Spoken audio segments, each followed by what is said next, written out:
জয়কালে ক্ষয় নাই, মরণকালে ওষুধ নাই।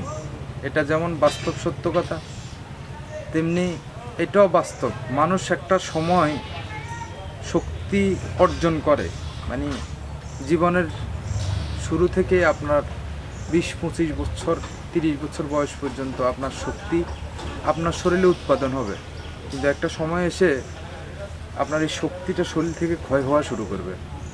যখন আপনার শরীরে শক্তি উৎপাদন হইতেছে তখন আপনি বুঝতেছেন না যে আপনার একটা সময় আসলে আপনার শরীরের শক্তি ক্ষয় হয়ে যাবে। তাহলে কি করা আমাদের? আমরা যখন শক্তি ক্ষয় হয়ে যাবে তখন আমরা কি করব? এখন এই উত্তেজনার বয়সে আমরা নিজেদেরকে নিয়ন্ত্রণ করতে পারতেছি না, কিন্তু আমাদের উচিত আমরা এখন নিজেদেরকে নিয়ন্ত্রণ রাখা। তাহলে আমার যখন শক্তি ক্ষয় হয়ে যাবে তখন আমি নিজের ভিতরে স্বস্তি পাবো, শক্তি পাবো, আত্মবিশ্বাস পাবো ইনশাআল্লাহ তাআলা।